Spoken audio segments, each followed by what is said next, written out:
Hi, I'm Dr. Paul Chomiak. I'm a thoracic surgeon with the Sarasota Memorial Cancer Institute. I serve as the Director of Thoracic Surgical Oncology.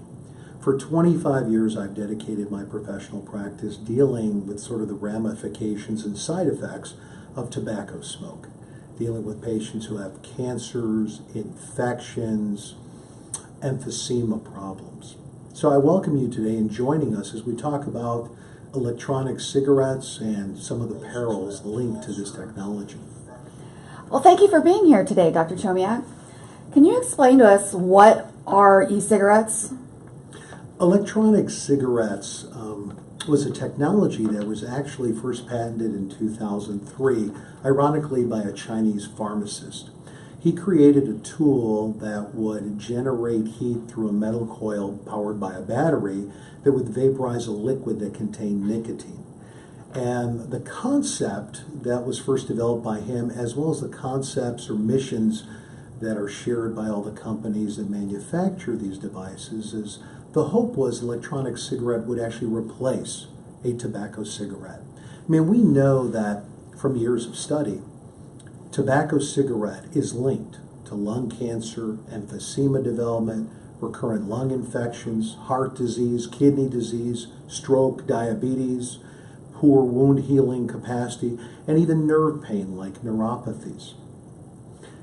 Unfortunately, back in 2014, because of lack of regulation, there were over 500 different types of electronic cigarettes being manufactured, and over 7,000 different types of liquids or flavors being manufactured. And because of lack of regulation, we really don't know what's in most of these liquids. Smokers, including even my friends who smoke, believe that utilizing electronic cigarette is a healthier option. And they feel that this technology has few components that you're inhaling, and they believe that they're exhaling a water vapor, which is completely safe. Well, with that knowledge in hand and the explosion of all the manufacturing of this technology, we saw sales skyrocket in the last decade. It wasn't until 2016 that the FDA finally stepped in with, I believe, is very token regulation, and they stated that electronic cigarettes are going to be regulated just like tobacco. And really the only thing that came out of this regulation was that you had to be 18 years old to buy an electronic cigarette. To date, there are no other regulations put forth by our government involving electronic cigarettes or the juices or the flavors, as they're called. So how does vaping, when using an e-cigarette, affect the body? Yeah, research shows that people who use electronic cigarettes believe that their technology is healthy, and they believe that they're not going to be harmed in any way. There's a tremendous amount of active research ongoing right now. What we know for fact is when you vape or inhale the superheated vapor, you develop bleeding ulcers. You can develop bleeding ulcers in your mouth, in your throat, in your gums. It can affect your teeth. When you inhale these flavored liquids, these liquids are, for the most part, prevalent with a chemical called an aldehyde. These are very toxic. They're irritating to the airways. They actually create inflammation of lung tissue that may lead to inflammatory lung disease. So what we're seeing is, of the smokers that went from tobacco cigarettes to vaping, they've traded their smoker's cough for now a vaping cough. They're more prone to recurrent bronchitis or recurrent lung infections. And what we're now beginning to see in healthcare is a younger population presenting with emphysema, as well as destructive inflammatory disease of the lung. There's one condition called bronchiolitis obliterans. We nicknamed it as BOOP. This is usually a very caustic destruction of the lung that we see in an older population. And unfortunately, most of these patients end up passing on by suffocation. Well, we're now starting to see a younger population of young adults presenting with this kind of disease process who are electronic cigarette users. Science is also showing us that the use of electronic cigarette may increase the risk of recurrent respiratory infections, the risk of cancer development, and the risk of heart attacks. So does vaping affect teens and young adults differently than older adults? Absolutely. And this is a great question for whoever posted this. Many, many years ago, science showed us that about 18% of high school students use tobacco cigarettes and 12% of middle school students use tobacco cigarettes. I used to give countless lectures to middle school students, just educating them on the perils of what will happen if they embark on cigarette smoking. The FDA stepped forward. They put in very strong bans. They told the tobacco companies, you can no longer advertise to kids and teens and young adults. And as you remember, all those billboards of Joe Cool suddenly vanished. The FDA also said to the tobacco companies, you could no longer put in any flavoring except for menthol into tobacco, because we knew that teens and young adults tended to enjoy flavored tobacco products over standard tobacco products. So what occurred from that? Currently a 50% reduction in the use of tobacco products in high school and middle school students. Unfortunately, the electronic cigarette entered the scene. Between 2011 and 2015, there was a 900% increase in the use of e-cigs in high school students.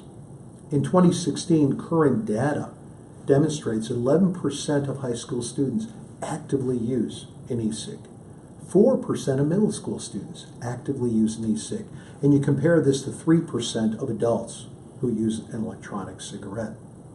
When they studied the high school population and young adults, they found that 40% of people who utilize an electronic cigarette had never even smoked tobacco previously.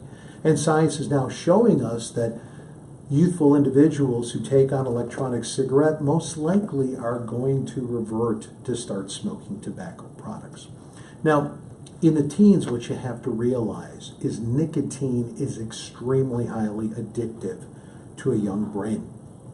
The way the kids are wired and young adults are wired, when they utilize one of these electronic cigarettes for the first time, they get this high rush. They get a euphoria, and they reproduce that feeling with additional inhalations. But what happens very quickly is their brain begins to resolve that euphoria. They no longer get that rush. And following the use of the electronic cigarette, they actually get fatigued. They get depressed. And so studies are showing that kids are utilizing these e-cigs sometimes as often as every half an hour through the day, just to maintain a normal feeling, not even a high. Science has proven that nicotine use in young adults and teenagers harms brain development. It decreases memory.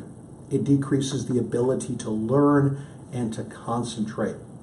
And we know that e-cigarette vapor does contain cancer-causing chemicals. Why would we want our youth exposed to this?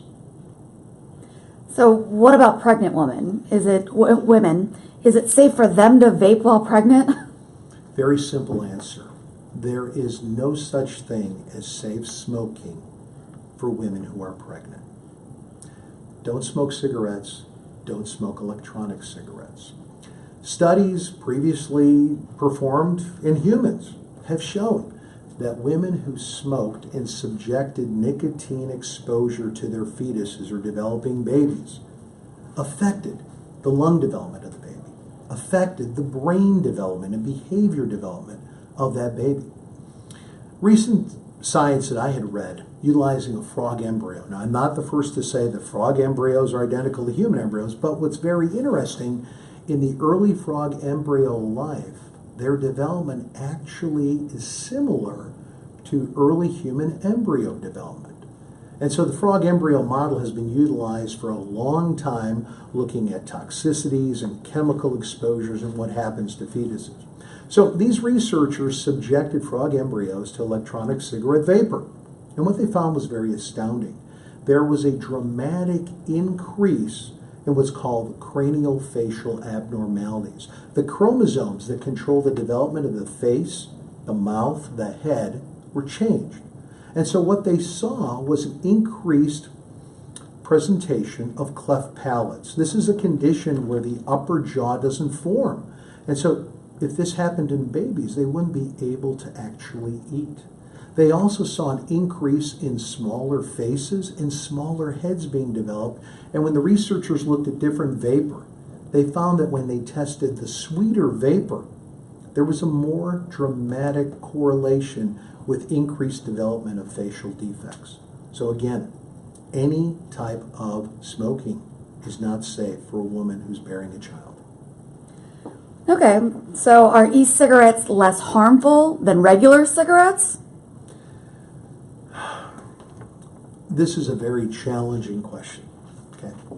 And what I want to make very clear is that the term less harmful does not equate safer.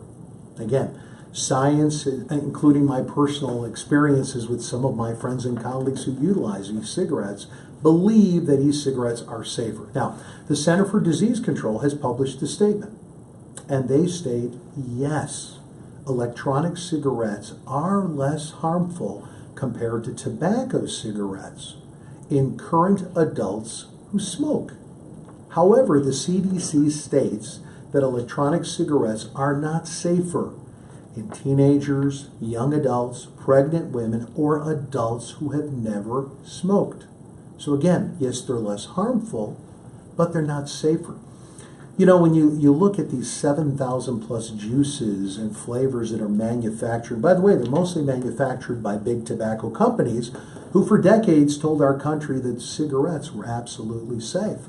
Well, on their websites, they talk about there's predominantly 4 key components in these liquids. There's a vegetable glycerol and a glycol product, and they point out that many of these products are used in food preservation, in toothpaste manufacturing. We're eating and drinking these things every day, so therefore they must be safe.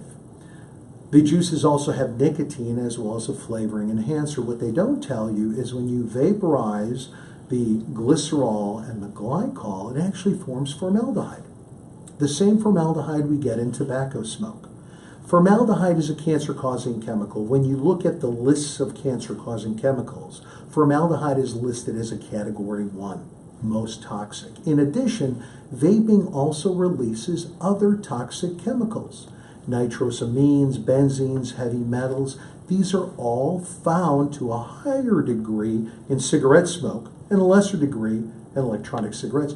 However, all these chemicals are also listed as carcinogens. They're cancer-causing chemicals. We know for a fact that if you smoke cigarettes, you're going to have a 3 times likelihood of getting a heart attack.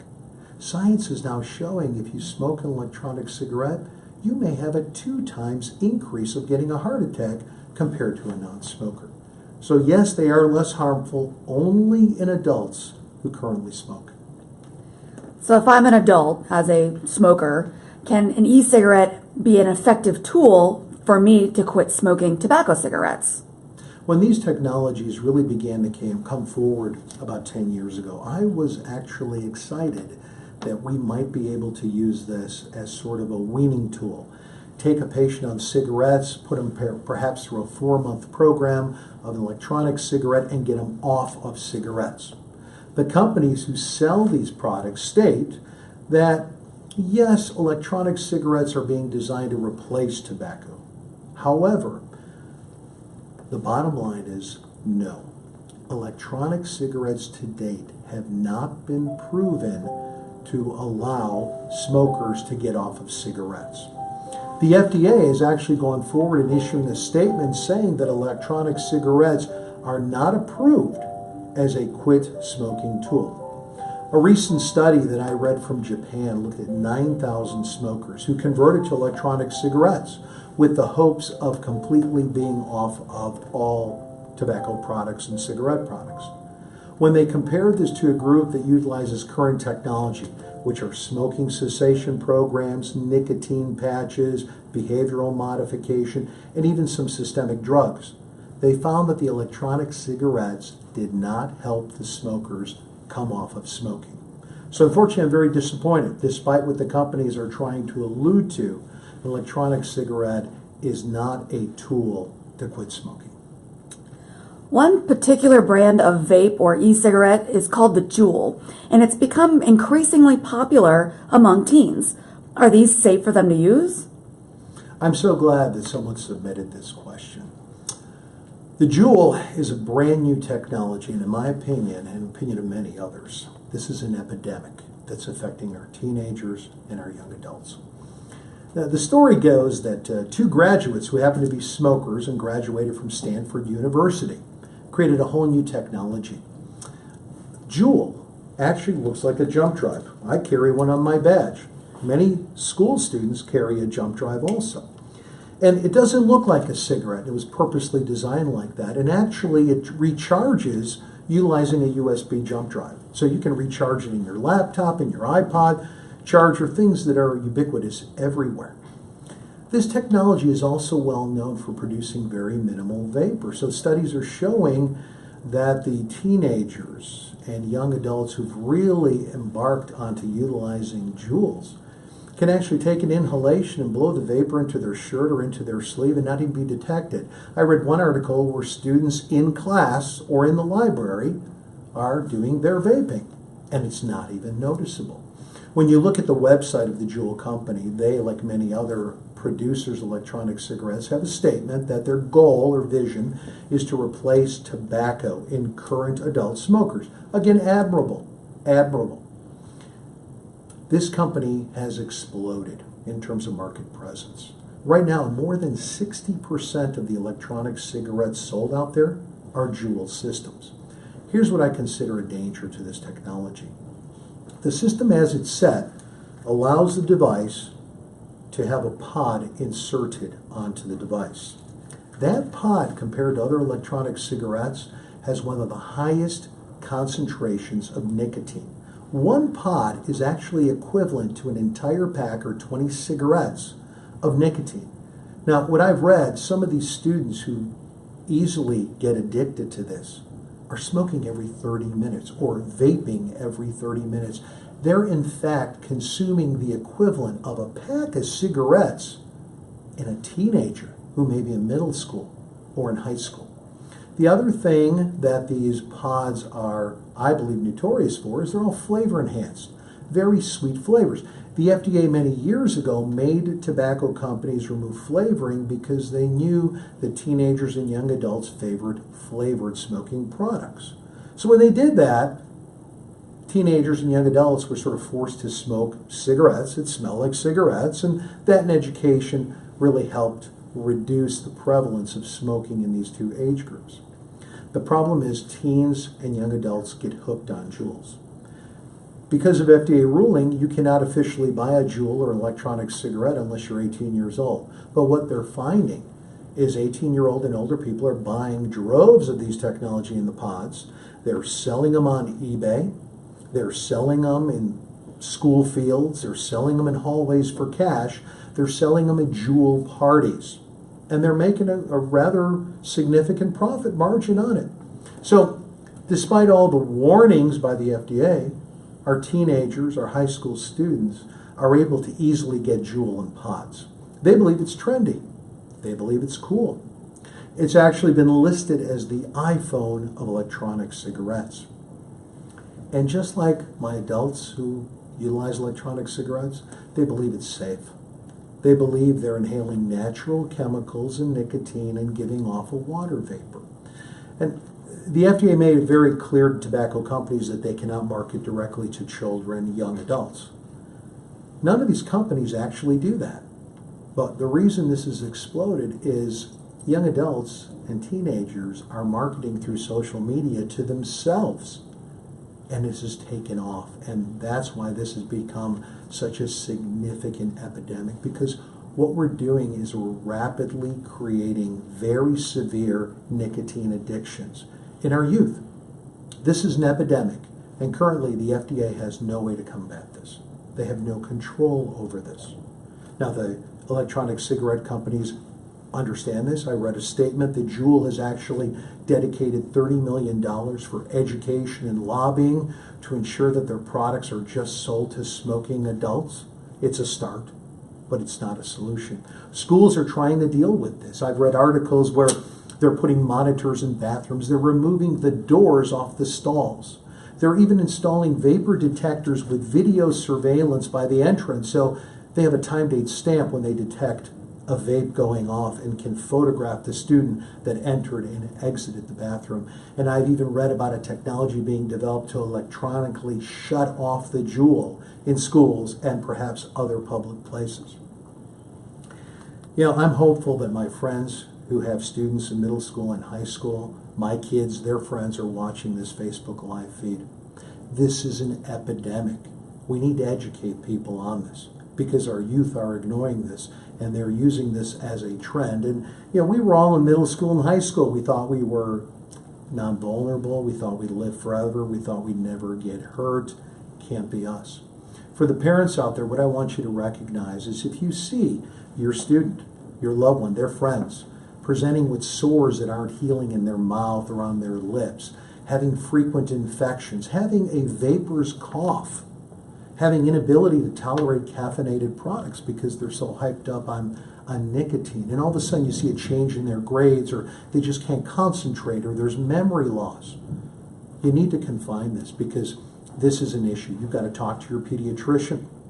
Some of these kids are becoming so nicotine addicted that the only solution is actually to put them into a recovery unit, an inpatient detox, to get them through this. So this is a national epidemic that I want to bring forth to everybody. And I want folks to talk to their kids about this. And I want kids to realize that this is not safe, it's not benign, and we're creating a whole generation of nicotine addicts like we've never seen before. So thanks again to the person who posted this question. Well, and we thank you, Dr. Chomiak, for giving us all of this valuable information. Is there anything else that you'd like to add for our viewers today? Very simple. Don't smoke. If you're smoking, quit. If you think an e-cigarette is safer, it's not. If you think an e-cigarette is going to make you stop smoking, it won't. The best defense is really a positive offense, and please stop smoking if you're smoking. And if you're young and you're seeing that peer pressure around you, don't cave into it. There's other things you can do with your life. Thank you for your time and your attention. And thank you, Dr. Chomiak, for joining us for this edition of Ask an Expert Live.